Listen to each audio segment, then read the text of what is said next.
Produção, portazinho automático, portão de embarque está no ar. Alexandre Palmeira, Ezequiel Santos, damos as boas-vindas a você que acompanha o nosso canal, que curte o conteúdo e compartilha com os amigos nas redes sociais e nos grupos do WhatsApp.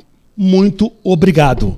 Você que acessou o canal agora pela primeira vez, assiste o episódio até o fim. Se você gostar, se você curtir, deixa um like, inscreva-se no canal, ok? E compartilha com os amigos para dar uma moral pra gente, né, Alexandre? Opa, precisamos, né, cara? Precisamos crescer. É isso aí. Meu irmão, o tema hoje é legal e eu queria compartilhar com você uma ideia. Diga aí. Você como executivo do mercado, qual que é o peso para você do marketing e comunicação? Como você enxerga esse segmento, esse tripé, né? Olha a bucha que ele joga no meu colo logo para começar, né? Fala um pouquinho. Eu acho assim, vejo dessa forma. É um dos pontos mais sensíveis para quem investe, para quem tem uma empresa. E é um dos pontos mais difíceis de você mensurar resultado. Então, ao mesmo tempo que muita gente investe em marketing, mas muitas vezes não consegue medir o quanto esse marketing traz de resultado para aquela empresa. Então, qual é a ferramenta correta, qual é o canal correto de se trabalhar, como investir, no que gastar e como mensurar isso tudo. Muitas vezes, cara, quando você não tem uma assessoria de marketing na sua empresa, um departamento específico, o mercado que você atua, a segmentação que você atua, pode estar indo para um caminho e você indo para o outro. Isso. Então tem que ter realmente uma área dessa preparada para avaliar mercado, nichos, pode dar melhor direcionamento à sua empresa, certo? Tem até um nome, miopia de marketing. Miopia de marketing. E com base nisso, temos uma profissional aqui renomada do setor. Finalmente, né? Thaís Medina, ela é palestrante, é professora de pós-graduação na Fundação Getúlio Vargas, mais conhecida popularmente como FGV, certo? E também é empresária, onde ela é diretora-geral da Business Factory. Isso aí. Thaís, seja muito bem-vinda. Oi, gente, prazer estar aqui com vocês. Obrigado, Estou muito feliz em dividir esse momento. Acompanho bastante cada um dos episódios. Estar aqui hoje é uma honra. Estou aguardando aqui essa batina, viu? Nós que agradecemos você. Ai, Thaís. Bom, você pode dar um overview na sua carreira profissional, né? E como é que você chegou nesse ramo maravilhoso que é o turismo e tão abrangente? Maravilha. Bom, são quase 20 anos já. Estou beirando aqui os 20 anos. Não parece! São. Passaram muito rápidos, viu, esses anos. Então, são quase 20 anos trabalhando com marketing e comunicação no turismo. Comecei como estagiária lá atrás no Panrotas. Então, foi a empresa que me abriu as portas no turismo. E eu devo essa abertura de portas a uma grande amiga que vocês devem conhecer. Sim. É a Marjorie Schroeder. Claro. Que representa o SeaWorld. Hoje é sócia na Imaginadora, junto com a Ana Maria Donato, que também foi uma outra grande professora, né, com quem eu tive a oportunidade de aprender e com quem eu aprendo dia a dia. Nós éramos estagiárias, eu e Marjorie. Marjorie entrou primeiro, abriu uma outra vaga no Panrotas, né? Todo mundo via. Meu Deus, ela viaja quando ela trabalha, né? A gente na faculdade, segundo ano de faculdade, nossa, olha como ela viaja, que loucura. Então todo mundo queria aquela vaga ali no Panrotas. Eu tive cobiçada. Ali, era super cobiçada, super. Só fazendo uma parte aqui. Queremos o Panrotas também aqui em algum momento, né, Alexandre? Opa! Fala aí. Também. É um jornal Panrotas. que tem muita relevância no nosso setor do turismo nacional. Sim. Então, por favor, hein? Zé, quando quiser, bem-vindo. E então foi assim que começou, né? Como estagiária no Panrotas. De lá para cá, minha carreira continuou. Eu tive uma experiência fora do turismo. Passei dali para uma agência de comunicação, era a Fundamento Comunicação, eu atendia a rede HG de hotéis, à época a rede HG era... HG, olha. A gente tinha ainda o Crown Plaza. Crown Plaza. Nossa, daí você vai evidenciando a idade, né? Idade, Nesses mais de 20 anos. Imagina. Alguns hotéis que já não estão mais entre nós. Nossa, não estão entre nós, exatamente. Mas a gente tinha ali o Crown Plaza, eram 6 ou 7 hotéis em São Paulo, eu cuidava de toda a parte de comunicação, de assessoria de imprensa. Fui para o Hotelier News, que vocês também conhecem bem, aí me especializei mais ali na área de hotelaria, também foi uma grande escola, assim como... Um jornal bem focado em hotéis mesmo, né? Totalmente, Isso, totalmente. né? Totalmente. E ele tinha uma visão só do online, como se mantém, e o Peter, assim como o Arthur, que além de um grande professor, se transformou ali num grande amigo, a Fabiola Benfeito, o Emerson de Souza, que desde aquela época, né, me ensinou tanto. Enfim, o Chapô também, que foi bem conhecido. Eu tive alguns bons professores no decorrer da minha carreira, e isso aconteceu também com o Peter, que é um grande amigo. Sim. Hoje, com quem a gente compartilha bastante coisa também. Legal. Trabalhei na São Paulo na SP Tours. Na SP Tours ali foi uma experiência também muito legal, na época de carnaval. Então, a gente fazia um credenciamento para 2.000 jornalistas nacionais e internacionais. Conheci um outro mundo, que foi o mundo da comunicação corporativa, né? E é um mundo ali realmente apaixonante também. Trabalhei na rede Blue Tree de hotéis, como coordenadora de comunicação, e de lá eu fui para o Grupo Trend. Quem? Entrei ali Aonde no Grupo conheceu, Trend. Né? Exato. E ali no Grupo Trend eu entrei como gerente de marketing estratégico e tive alguns steps ali, subi alguns steps. Eu costumo dizer que eu tive 3 grandes escolas no turismo. A primeira foi o Panrotas, que me ensinou o que era jornalismo, do ponto de vista redação. Segundo foi a Rede Blue Tree, em que eu tive a chance ali de trabalhar diretamente com a senhora Ock. E da Blue Tree eu trago principalmente a questão da gestão, o cuidado com o planejamento, né? O porquê você está fazendo cada coisa. Tudo precisa ter um objetivo, nada é feito aleatoriamente, assim, de cabeça.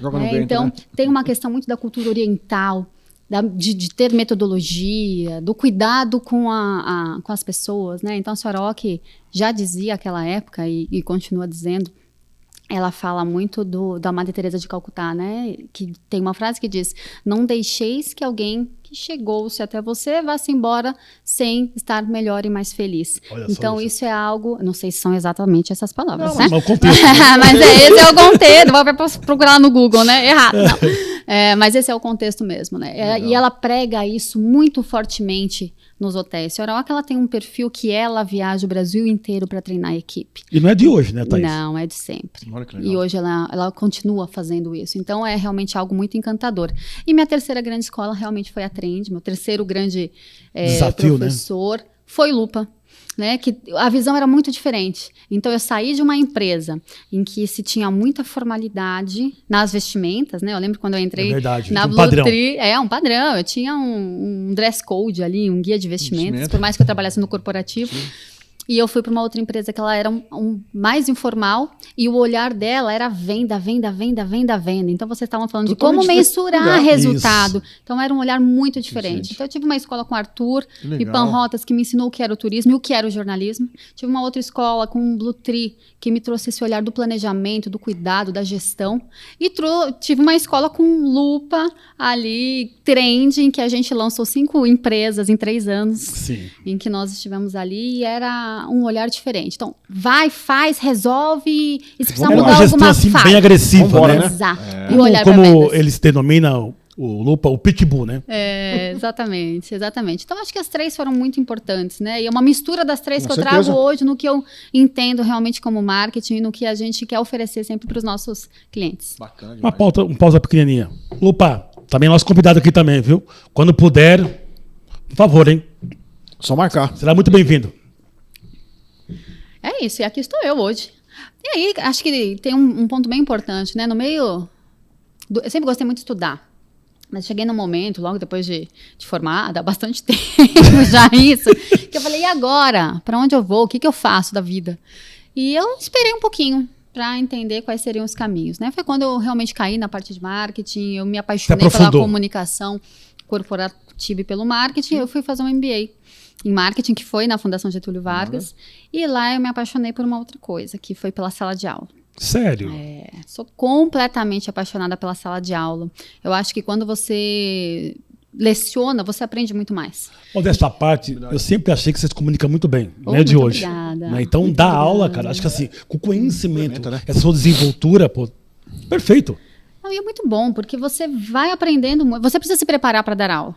Então, você se desafia o tempo todo. Nossa, eu vou chegar na aula, pode ser que tenha algum aluno que conheça muito mais do que eu sobre algum tema ali específico. Então, isso faz com que você procure muito case, procure muitas boas práticas, se prepare muito. Que está casado com a questão de querer. Então, hoje eu sou professora, na verdade faz mais de 8 anos, sou professora na Fundação Getúlio Vargas, começando uma turma agora em pós também no Senac, na área de marketing, e isso foi me abrindo, cada coisinha vai levando a outra, né? Isso. Então foi abrindo portas, por exemplo, agora para palestrar também, eu tenho palestrado bastante, isso já há uns 5, 6 anos. 5, 6 anos, né? Na área do turismo, e eu palestro também no terceiro setor, mas muito mais na área do turismo, sobre marketing, comunicação, estratégia. Quando você fala assim num desafio, eu entendo, concordar comigo, porque quem trabalha com vendas também.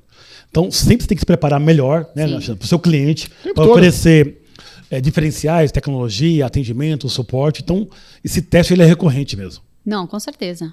E a gente se desafiar, porque é muito fácil a gente cair numa zona de conforto. Claro. Apesar que o marketing, você não consegue cair numa zona de conforto quando você fala de marketing, né? Porque cada dia que você acorda tem uma novidade, tem uma nova ferramenta, dentro das ferramentas tem alguma coisa diferente, né? Tem uma nova forma de se vender, de se comunicar. Tá. Então, o marketing não é uma área que te deixa numa zona de conforto.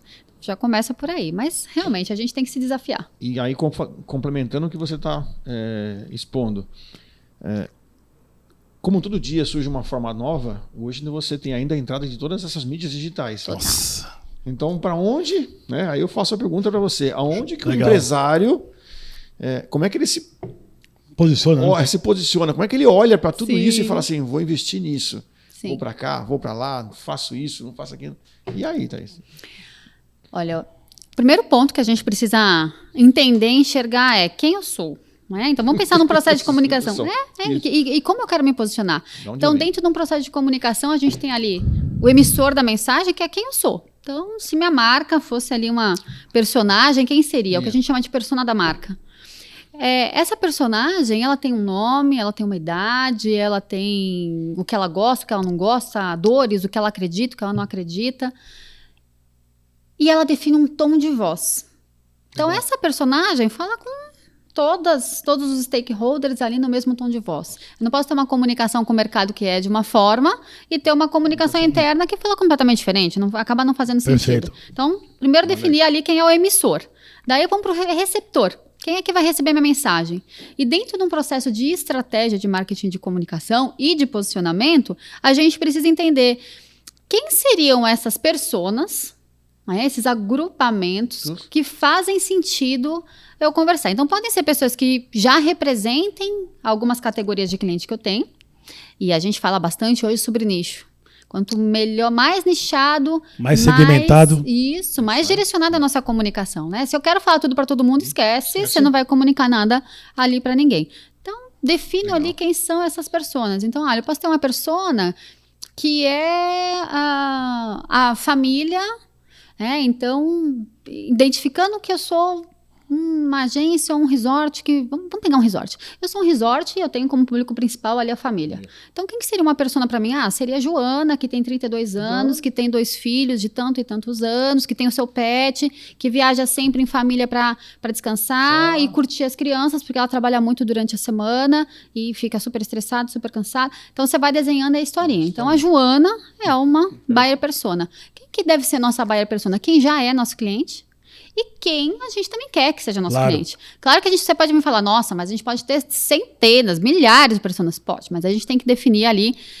Não existe nada escrito na teoria, mas o que a gente recomenda é que a gente tenha no máximo 5, justamente, senão eu vou comunicar tudo para todo mundo, não vai adiantar nada, né? Então, beleza, decidi quem eu sou como marca, decidi com quem eu vou falar, e aí vem o meio do caminho. O que é o meio do caminho? Qual é a mensagem que eu quero compartilhar para essas pessoas? Ou seja, você faz uma análise SWOT primeiro. Também. Para entender aquele produto naquela localização, forças, fraquezas, aquela coisa toda. Oportunidades, ameaças. Mas aí eu também entendo qual é o tipo de mensagem que eu quero passar e quais são os canais. E aí a gente chega diretamente no que você perguntou. Eu vou estar no Facebook, eu vou estar no Instagram, eu vou estar no TikTok, eu vou estar no LinkedIn, eu vou estar aonde? Depende, onde é que está seu público. E da mesma forma, eu posso ter o mesmo posicionamento, mas eu posso falar às vezes com pessoas diferentes em diferentes redes sociais. Então, por exemplo, eu sou um resort.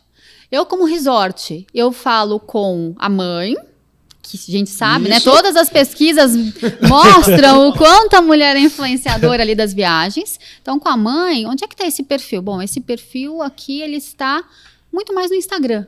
Então, pelo Instagram, Eu acabo falando com a mãe. Mas o filho adolescente que tá louco para viajar ali, ter, né, encontrar sua turma, encontrar os monitores, esse filho de 16 anos, ele tá onde? No TikTok. E ele é um grande influenciador da viagem. Ele que vai bater ali, mãe, quero ir, mãe, não vamos nesse, vamos naquele, porque lá decisor, né? Olha aí. O influenciador. A decisora acaba sendo a mãe. Mas ele é um influenciador muito forte. Beleza, então ele tá ali no TikTok. Eu posso falar vendendo eventos, eu vou falar com o público corporativo. Então, o organizador de eventos, a pessoa que trabalha ali, né? O gestor de eventos de uma grande empresa, de uma multinacional, um gestor de eventos corporativos de uma multinacional. Onde é que está esse público? No LinkedIn. Sem dúvida. Que, para mim, assim, falando para o B2B, é a melhor ferramenta que a gente tem no mercado, é o LinkedIn. Tudo depende com quem eu falo. Eu quero falar com um público um pouco mais idoso. Quero falar 60 mais, ou quero falar para um público mais de massa. Meu produto, ele é para um público mais C menos D. Facebook funciona melhor do que o Instagram, por exemplo. Então depende, onde é que está o seu público? Legal. A gente tem todo o público em toda a rede social. O que a gente precisa entender é onde está o nosso público. Então, esse é o desafio. O desafio. E como que a gente começa? Montando a estratégia. Às vezes a gente tem clientes que falam, não, eu estou desesperado, quero começar amanhã a postar. Não vou postar amanhã. Então. Não tem como, sabe por quê? O marketing ele não pode ser algo descolado da estratégia da empresa. Ele faz parte da estratégia. Concordo. Então, se você tem como estratégia de vendas, né, como estratégia comercial, como estratégia do negócio ir por aqui, e eu não sei que você quer ir por aqui, como é que eu vou começar a fazer qualquer trabalho amanhã? Se eu não sei qual é o seu objetivo, Sim. qual é o objetivo da empresa. Você vai fazer alguma coisa por fazer. Onde você quer chegar daqui a um ano, 2 anos, 5 anos, é isso? Exato, exatamente. Então, tudo isso faz parte dessa construção realmente de imagem, né? Então, são cuidados que a gente precisa ter e que as empresas falham demais. Sim, eu imagino. E o que você percebe nesse cenário sobre mão de obra? Que é um tema bem polêmica relevante no nosso podcast aqui. Mão de obra qualificada. Desesperador. Mudou, né? O formato, no seu caso. Eu acho que, assim, uma palavra que a gente poderia utilizar hoje é desesperador. O desafio que a gente está vivendo, né? A gente fala muito do desafio da hotelaria, de contratar. A gente vê os nossos clientes do turismo de uma forma geral, tanto o espaço de eventos quanto a hotelaria. Acho que vocês têm escutado essa dor, né? A Sim. grande dor que a gente tem a maior dor que a gente tem hoje. Recorrentemente. É essa. Hotel de Recife. Depois a gente conta. É isso. Na hotelaria, em agência de viagem de lazer ou corporativo, Sim. espaço para eventos. E isso também é uma grande realidade no marketing. O que a gente sente que aconteceu durante a pandemia? Né? A pandemia, o marketing digital explodiu. Ainda mais. Já vinha numa crescente, Sim, claro, ascensão. Né? Então já vinha numa ascensão e ele explodiu. Situações que a gente vem vivendo em relação a marketing. É um público bastante jovem que é contratado. As pessoas que trabalham hoje com marketing digital, ele é um público mais jovem, então ele tem aspirações ali, quer atingir posições ou situações ali de uma forma muito mais rápida do que se tinha antes. É uma mão de obra cada vez mais escassa. A gente passa por uma situação diferente do engenheiro, por exemplo. Para você se colocar ali, olha, eu sou engenheiro, ainda que você seja um engenheiro júnior, você tem que ter feito faculdade de engenharia. Com certeza. Muita gente hoje se posiciona como sendo marketing digital sem ter experiência do ponto de vista empresarial. Uma formação. Não. Sem ter uma formação. Ou a pessoa falou, eu sou analista de marketing digital, mas quando você vai olhar a experiência, não é o core dela ali de trabalho, Sim. né? Ela era, sei lá, recepcionista, não menosprezando. Claro. Mas eu sou recepcionista de uma padaria. E foi alocada. E começou a fazer postagens ali no Instagram, porque na padaria não se tinha alguém que fazia isso. Então ela se candidata a vagas de analista de marketing digital. Olha isso. E olha que loucura que a gente está vivendo. O maior desafio que a gente tem tido, né, nessa questão de contratação de mão de obra, são alguns. Mas o primeiro desafio que a gente tem hoje é encontrar pessoas que escrevam um português correto. Como é que é? Repete. Encontrar pessoas que escrevam um português correto. E a gente, como uma agência de comunicação, de marketing, o mínimo que a gente tem que fazer. Claro. Na verdade, qualquer um de nós profissionais, isso, né, claro, isso devia ser uma obrigação de qualquer um. Então, esse é o primeiro ponto. No nosso processo de seleção, a gente tem teste, tem uma série de de pontos que a gente avalia, né, além do currículo, o maior desafio, que é o ponto 0, é conseguir encontrar pessoas que escrevam português. Aí a gente vai lá atrás, né? Um monte de vamos voltar degraus, porque isso não devia ser o ponto 0. Uma pessoa devia sair da escola preparada. Português, a gente está falando de português. Então, o primeiro ponto que a gente tem tido muita dificuldade é realmente esse. Tem a questão das pessoas que se colocam como tendo ali uma experiência e na prática a gente vê que não era bem aquilo. Não entrega. A gente, num ambiente digital, a gente não tem mais como voltar como escritório. Nós tínhamos nosso escritório. Não temos mais. E o motivo é muito claro. As pessoas não querem. Como então, não querem? Não querem. Não querem. Acostumou a trabalhar de casa, é isso? Poder de barganha hoje, poder de negociação hoje na nossa área de marketing digital está na mão do colaborador. Pela escassez? Pela escassez. Escassez. De mão de obra qualificada. Ok. Então, primeira pergunta que se faz, essa vaga é home office? A primeira. É a mais... Antes do salário. Já veio ser home office. Às vezes, quando você aplica, né, chama a pessoa ali, a gente tem contratado ferramenta segmentada. Ferramenta só para contratação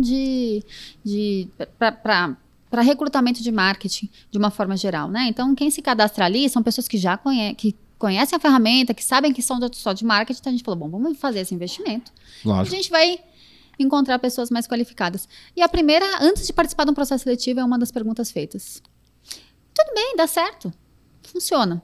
Então, isso faz... Mas isso tira a gente da zona de conforto também, né? Que faz com que a gente tenha que investir numa gestão diferente. E a gente precisa evoluir, né, em termos de gestão também, usando ferramentas, outras ferramentas também. Para medir resultados, né? Exatamente. Então, assim, desafios do marketing são os mesmos desafios que outras áreas estão vivendo também. E com alguns pontinhos um pouquinho maiores, como essa questão, por exemplo, do português, do desafio do português. Você vê como é que é, Miguel? A dificuldade é para todo mundo. Nesse caso, seria o quê? São mais CLT, é PJ? A área de marketing, ela segue muito mais pela linha do PJ. E aí tem esse um outro ponto também. Sim. Né? É bastante cultural isso na área de marketing, na área de comunicação, na área do jornalismo de uma forma geral. A gente tem mudado até a nossa forma de trabalhar. Então, por exemplo, antes nós não tínhamos freelancers trabalhando com a gente. Só que hoje o mercado do marketing digital quer trabalhar como freelancer. Trabalha por job. Trabalha por job, trabalha por entrega. Olha, você vai me entregar essa quantidade. Não importa que a pessoa vai trabalhar. É essa quantidade aqui que eu preciso. Então, a gente tem ido bastante por essa linha também para a gente se adaptar ao mercado. E vocês sabem que quando eu decidi empreender, eu imaginava que ia ter muitos desafios, né?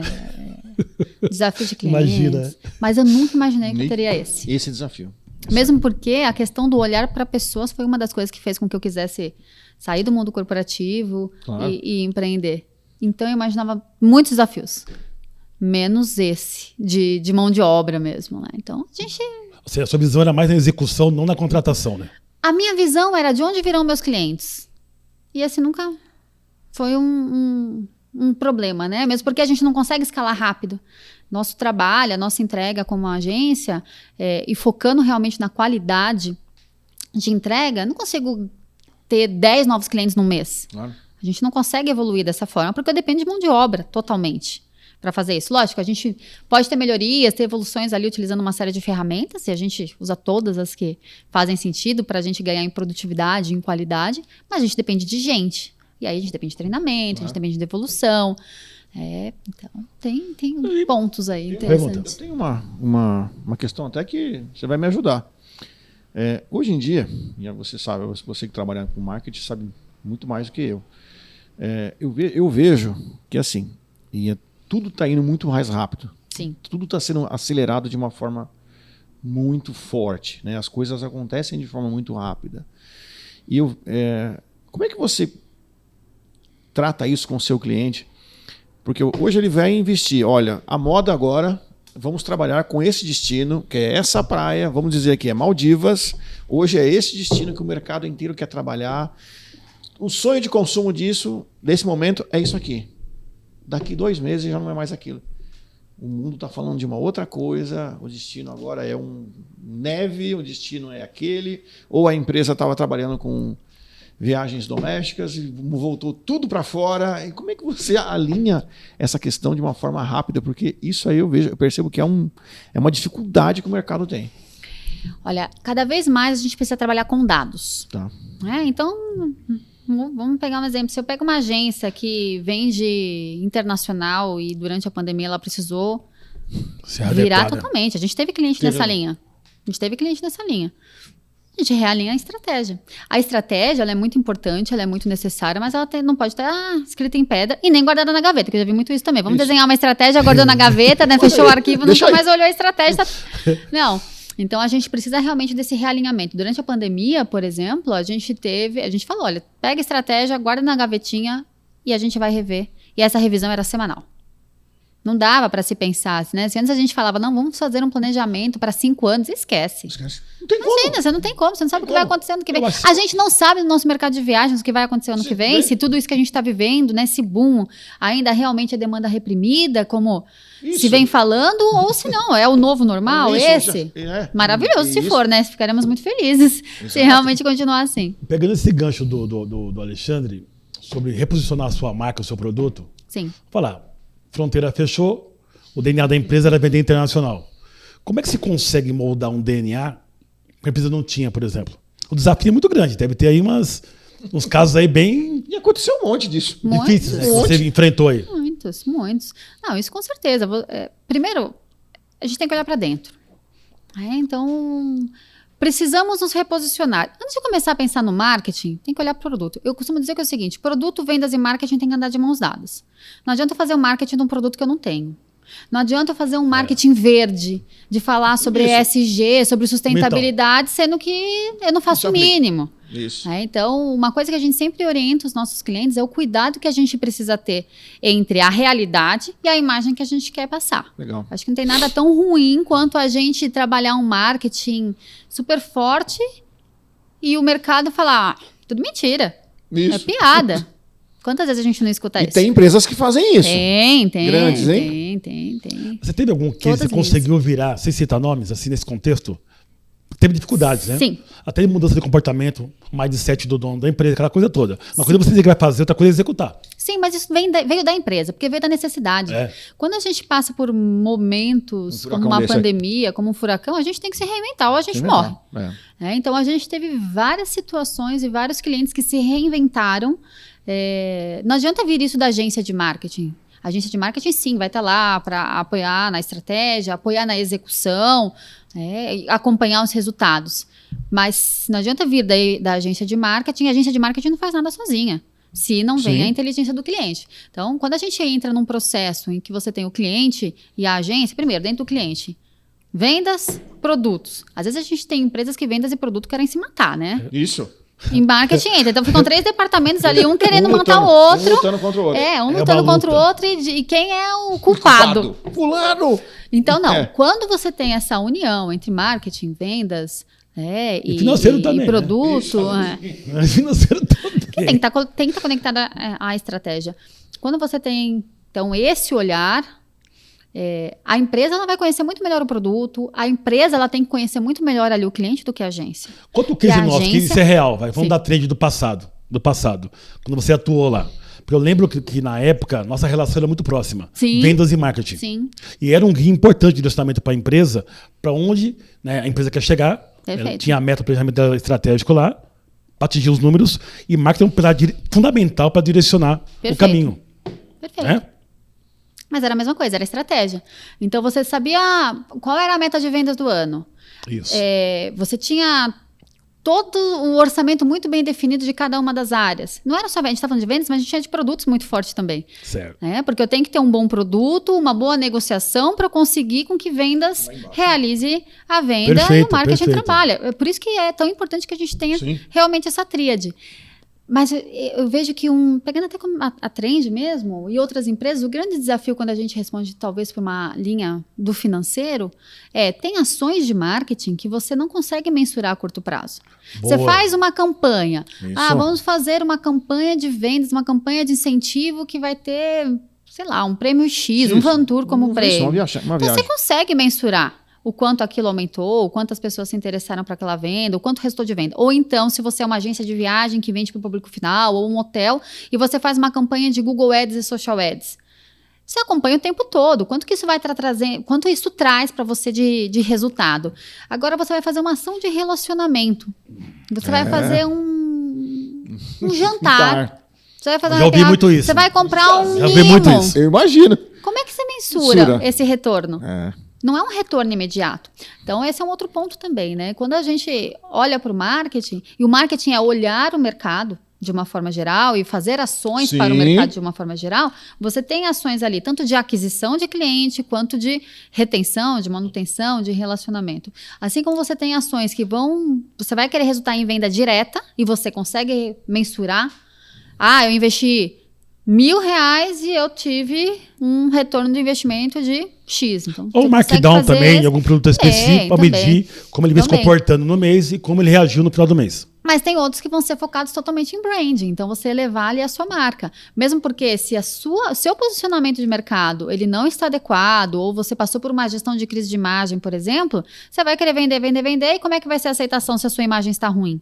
Então, tem a balancinha também que a gente coloca quando a gente fala de marketing, da imagem versus da venda. E elas costumam caminhar juntas ali.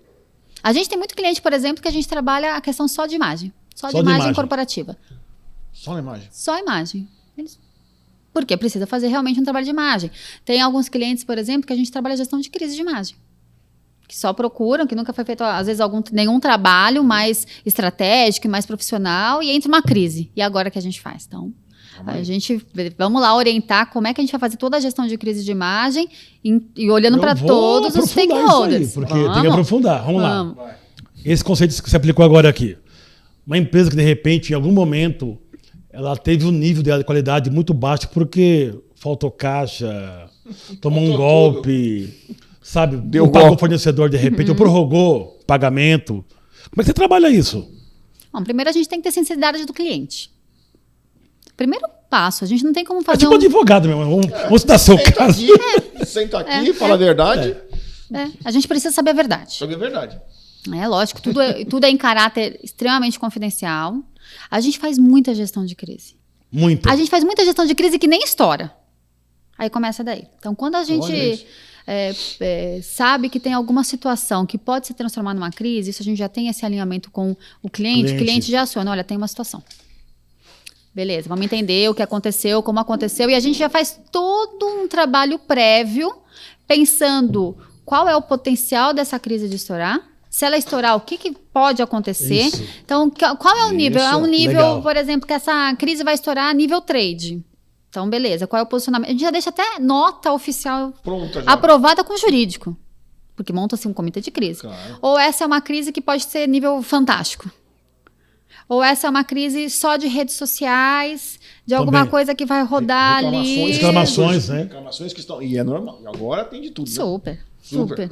Não, se for só reclamação, tudo bem, tá bom. Tá mais fácil a gente resolver. Mas tem algumas coisas que às vezes são mais pesadas, né? Que acontece. Acontece de tudo. A gente nunca sabe que vai vir à frente. Crise é uma loucura, né? Não existe um manual ali de crise. Então, crise, você tem que ter muito bem... Por mais que você nunca tenha tido uma crise na empresa, você tem que ter muito bem organizado, estruturado. Então, quem faz parte do comitê de crise? Aconteceu qualquer coisa, o que eu faço primeiro? E vou falar uma coisa para vocês. Muitas vezes... a informação de uma possível crise chega pra gente antes de chegar no presidente da empresa. Realidade. Sério? Realidade. Me surpreende isso aí. Mas isso acontece. Chocante. Muitas vezes. Te falar a verdade. Exatamente. E tem mais um ponto. Muitas vezes a gente pode evitar a crise. Muitas vezes as crises são causadas por integrantes da empresa. Thaís, vamos lá, vai. Opa, aí você... Se a questão for numa empresa grande, eu até entendo essa preocupação. Média também. E quando a empresa é pequena? Onde geralmente o dono, né, ele intervém nesses casos aí. Sim. Como é que você trabalha isso? Da mesma forma. Comitê de crise, quem tem que estar ali à frente. Precisamos saber a verdade para que a gente siga.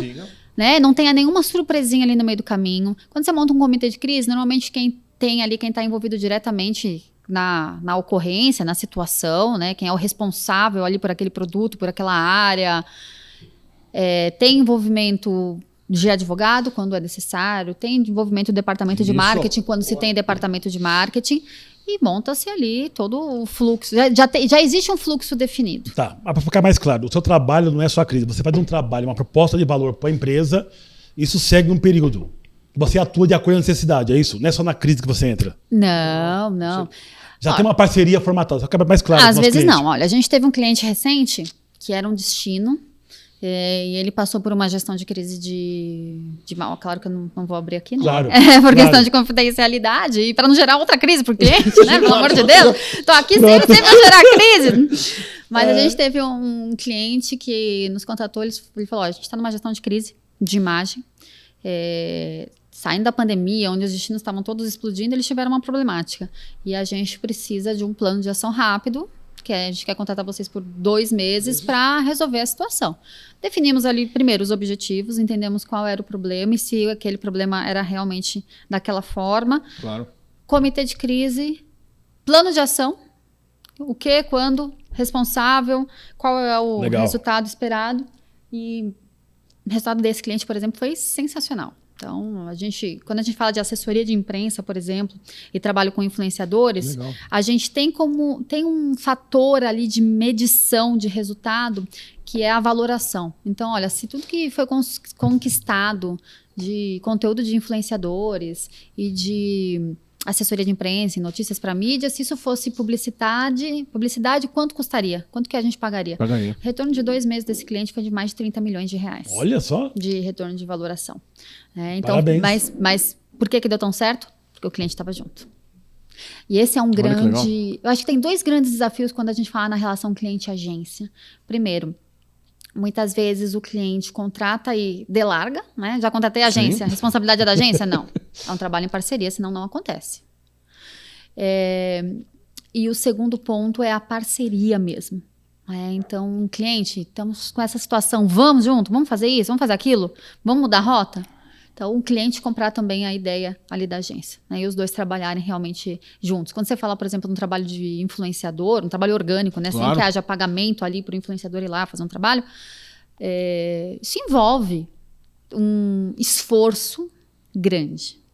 Sem dúvida. Não é algo, vem aqui, né? Faz. Não. Fale bem do hotel e pronto. Não, tem um belo desafio. A gente tem um desafio ali bem interessante. E quando a gente fala de um destino, que você precisa orquestrar uma série de fornecedores, de prestadores, então eu preciso ter hotelaria, eu preciso ter o transfer, eu preciso ter o passeio, eu preciso ter o restaurante, preciso ter 6, 8 restaurantes. Olha quanta coisa você precisa organizar. Então, do nosso lado, o a organização, o acompanhamento do influenciador, dependendo do influenciador, a gente vai junto para evitar problemas, né? E cercar ali que seja realmente uma experiência bastante positiva. Mas o que vai gerar a experiência depende totalmente do cliente. Sim. Então é a parceria para dar certo. Eu tenho uma bomba aqui já. Bora. Uita. Não, assim, é de verdade. É uma dor de mercado que eu acho que você já deve ter ouvido isso em alguma vez de algum cliente, né? Pelo menos uma reclamação ou esse sentimento. Na cadeia das agências de viagens, né, como agências de viagens, se você que já trabalhou numa operadora, talvez também já tenha sentido já tenha tido esse sentimento. É muito comum. Nós somos o quê? Um representante. Sim. Comercial. Intermediário. Um intermediário de um leque de fornecedores. Sim. E a gente sabe que durante, por exemplo, a pandemia, que foi aonde ficou isso muito mais evidenciado, muitos desses fornecedores não conseguiram cumprir. Sim. E a culpa sempre recaiu em cima de quem? Da agência de viagens. Responsabilidade solidária, né? Responsabilidade solidária. Só que nós sabemos, quem está assistindo, a gente sabe, a agência de viagens A, a agência de viagens B, ela não tem avião, ela não é culpada porque o funcionário daquela companhia acordou de mau humor e tratou mal todo mundo, cancelamentos de voo, e aí começa. Então, Sim. assim, como hoje, se você quiser explicar direto para o seu cliente, como é que o empresário se posiciona em relação ao seu cliente e ao seu fornecedor? Porque ele fica no meio, né? Ele não pode brigar nem com A nem com B, mas ele precisa dar uma resposta. Olha, eu sempre acho que a transparência é o melhor caminho.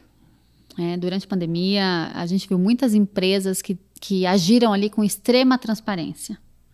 Então, acho que o primeiro passo é a transparência. A transparência evita, inclusive, alguns outros problemas que possam piorar a situação, né? Piorar a situação. a surgir. Então, é muito caso a caso. Sim. É muito difícil a gente trazer uma resposta muito genérica, mesmo Exato. porque Não, claro, são o muitas marketing coisas aí. não tem, né? Se você vai olha, o que vai dar certo se você fizer no Facebook? Não sei. O que vai dar certo se você fizer no Google Ads? Não sei. Instagram. Porque para cada um funciona de uma forma diferente. Não tem receita né? igual. Não tem 1 mais 1 igual a 2. Não existe Não tem uma isso. fórmula pronta. Por exemplo, eu escuto muita gente falando, e-mail marketing não dá resultado. Dá um baita resultado no turismo.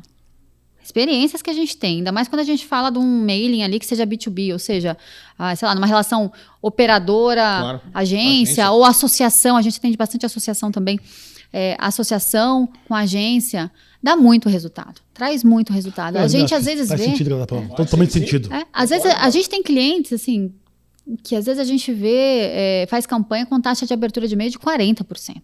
De 40% é um absurdo de alta a taxa de abertura. Ou seja, 40% das pessoas que receberam seu e-mail Abriram lá? abriram o e-mail. Isso é fora do padrão, na verdade, né? É muito alto. Mas por que dá certo? Porque eu estou falando com o meu público certo e passando uma mensagem que é interessante para ele.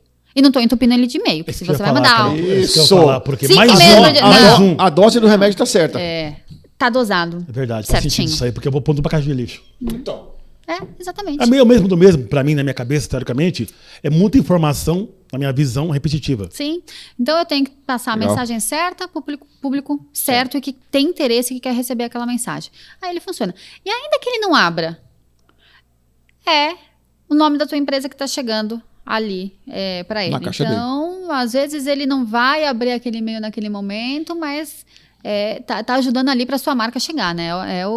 O share of mind da pessoa ali vai aumentando. Então, quando te perguntam, te pedem alguma opinião, alguma recomendação, nossa, eu lembro de uma pessoa com uma empresa assim.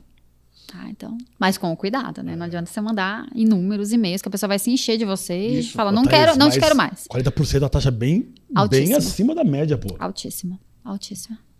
Bem bacana. Altíssima. E a gente tem um ponto também que as pessoas trabalham com... Quando eu digo as pessoas, são os gestores ali das empresas, trabalham também com estratégias diferentes. Então, a gente tem cliente que tem uma estratégia totalmente focada no B2B. Sim. E aí vem a questão da parceria entre agência de comunicação e marketing e cliente. E o entendimento do que o cliente faz e o que ele fala. Da linguagem dele. Esclarecimento, hein? Então, esse é um ponto também. Eu tenho clientes que trabalham numa mesma linha, no mesmo ramo, e que a estratégia é focada totalmente no B2B. Eu tenho cliente que a estratégia é totalmente focada no B2C, que só vende direto. Eu tenho cliente que a estratégia é mista. Vendem o mesmo produto. Né? A mesma linha de produto, a mesma categoria ali, o mesmo segmento de produto. Mas cada um com a sua estratégia diferente. Quem está certo e quem está errado? O que está vendendo direto... Tá maravilhoso, assim. Sim. Tá com uma taxa de venda absurda, que é um mega case. O que tá vendendo dividido, tá indo super bem. O outro também. O que é o certo e o que é o errado? Então. Por isso que eu falo, marketing é muito maluco, né? Porque você não tem o certo ou o errado. Você tem, sim, as estratégias, você tem, sim, a experiência de, olha, isso daqui já deu certo com um cliente, sem expor, lógico, né? Sem abrir nenhuma informação que seja confidencial ou nenhuma estratégia. Mas, olha, isso daqui já deu certo numa situação assim. Então, você vai ganhando essa inteligência de mercado com o tempo e aplicando. Né? Essa maturidade realmente, o que funciona e o que não funciona com o mercado. Legal, show de bola. Todas as ferramentas funcionam desde que você fale com o público certo e que seu público esteja ali. Assim como o offline também funciona muito bem. Então, essa briga, né? O marketing digital é igual a gente. Então, o agente de viagem vai morrer porque todo mundo vai comprar online. É a mesma coisa de falar que o marketing digital vai acabar com o marketing offline. Não existe isso. Onde é que está o seu público? Não vai ter mais feira de turismo. O que aconteceu com a BAV? Então, aí eu queria pegar um gancho agora sobre esse seu trabalho que você faz já há um bom tempo de palestrar, né? Nas entidades ou em eventos do trade. Fala um pouquinho, qual é a sua percepção quando você faz um trabalho desse de forma recorrente para passar informação para aquele público lá, seja o fornecedor, no caso hotelaria, hotel ou mesmo agente de viagem? O que você percebe assim, a necessidade assim, das palestras? Olha, minhas palestras elas circulam muito mais na linha do marketing, da estratégia, do marketing atrelado ali a vendas. Eu falo muito sobre LinkedIn também, que para mim é uma ferramenta maravilhosa, né? Eu acho que adoro. Acho que as pessoas exploram muito pouco, elas ainda enxergam que o LinkedIn é uma ferramenta para você procurar emprego e não é. LinkedIn o Brasil é o quarto, eu vi a semana passada, o quarto país no mundo que mais usa o LinkedIn. Dá uma olhada nisso. É um absurdo o que aconteceu no LinkedIn. No Brasil, explodiu também ainda mais durante a pandemia.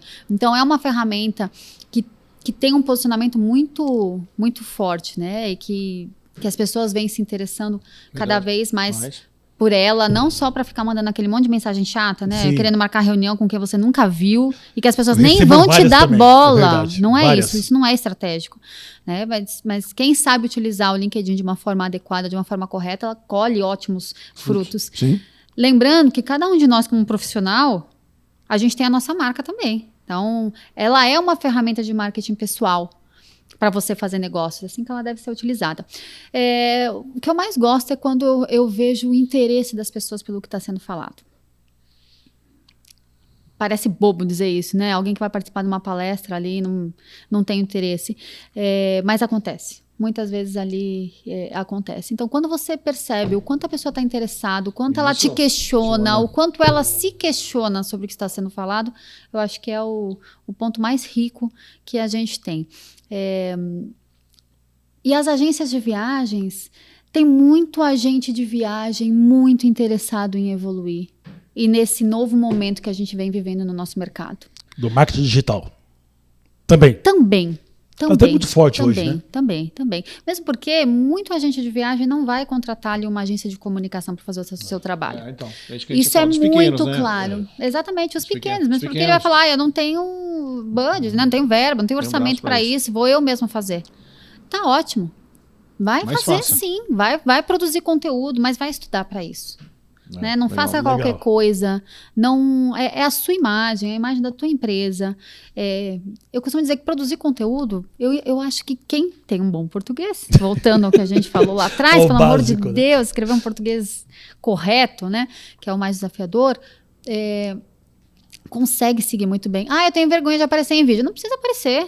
Vai nas suas, né, nos produtos que você vai conhecer e faz e narra. A gente tem tanta ferramenta hoje que ajuda. Exatamente. Tem uma, inclusive, grátis que chama CapCut.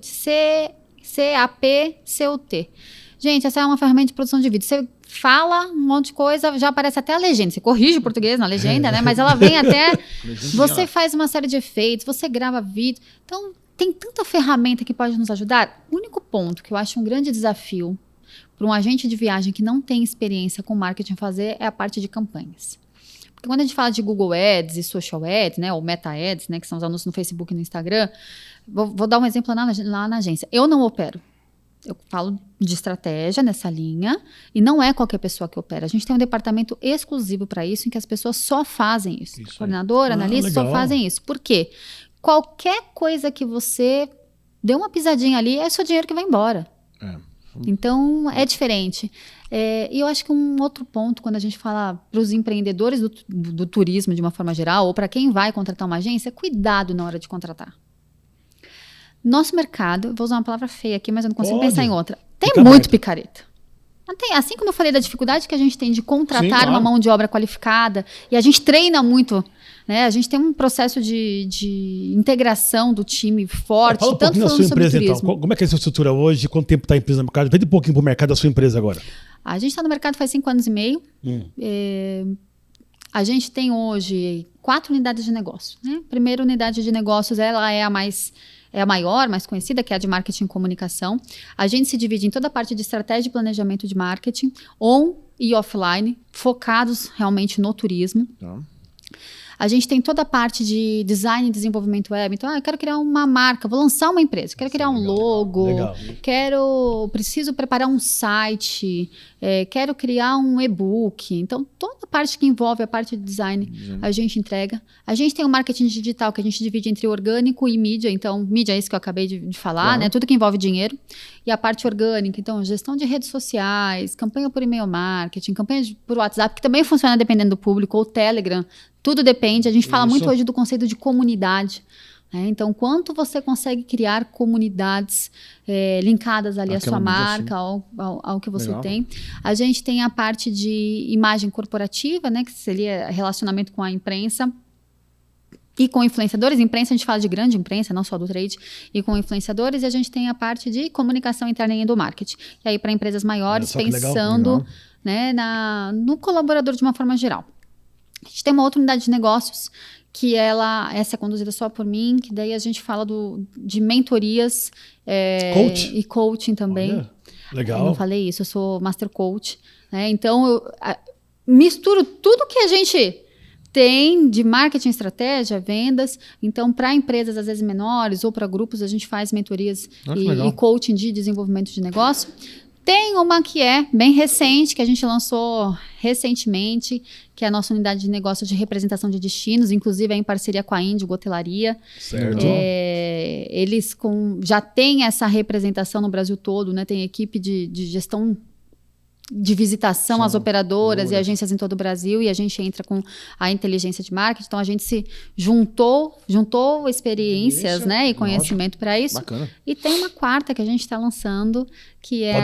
Pode falar? Já vou falar, que a gente está prestes a lançar, vou contar aqui em primeira mão para vocês. Legal. Que é a unidade de organização de eventos. Essa é uma unidade que a gente segurou, ela ia acontecer ali... Veio a pandemia, a gente falou, vamos segurar, porque agora a gente precisa sobreviver, né? Sim.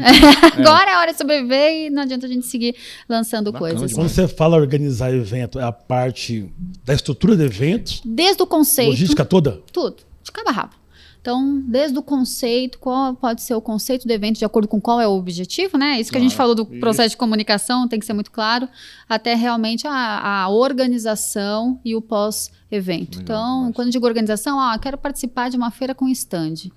Então, desde negociar o que a gente vai oferecer, quais vão ser as ações que a gente vai fazer, como é que vai ser a nossa comunicação pré, durante e depois. Então, de cabo a rabo, quando a gente fala de conceito de evento, curadoria de conteúdo... E a produção mesmo, né? Nossa. Que é arrumar. O desafio é grande, hein? É grande. A gente tem em parceria também. É uma unidade que a gente cria em parceria com 2 profissionais. Uma delas já foi head de eventos e viagens e incentivos da Rinode. Então, ela já fez eventos ali para centenas de milhares de pessoas. Que é a Juviana, e a nossa outra parceira nesse projeto, a outra head de eventos que se junta a nós, é a Camila Mota, que também vem da área de grandes agências de eventos, trabalhando muito forte a questão ali da produção. Então, a gente realmente une experiências e especialistas e realmente gente forte do mercado para que a gente já nasça com experiência. Isso. E know-how, né? Exatamente. E trazendo realmente qualidade ali na nossa entrega. É o que você vai fazer. Thaís, parabéns, que vasto conhecimento, hein? Parabéns. É um overview bem amplo, né? A gente vai entrar em cada segmentação, mesmo. Porque, olha, parabéns, viu? Já conheço seu trabalho há muito tempo, né? Sou suspeito a falar, então. Obrigado por aceitar o convite, tá? Fiquei muito feliz de você veio aqui. Aliás, né, é uma mulher representando um alto nível de gestão, né? Com certeza. Precisamos de mais profissionais, né, mulheres, para poder participar do Portão do Embarque. Tá ok? Muito obrigada, viu? Foi um prazer enorme. É uma hora que voa, que parecem 10 minutos, né? Que nem parece que já está acabando, que o tempo já passou. É gostosinho, né? Mas que o papo é bom, né? Com certeza. Te agradeço demais por ter vindo aí, falar com a gente, conversar um pouquinho sobre marketing, um assunto tão bacana. Muito obrigado mesmo. Muito bem, muito obrigada. Isso aí, até uma próxima. Até a próxima, obrigado, gente. Valeu, gente. Valeu.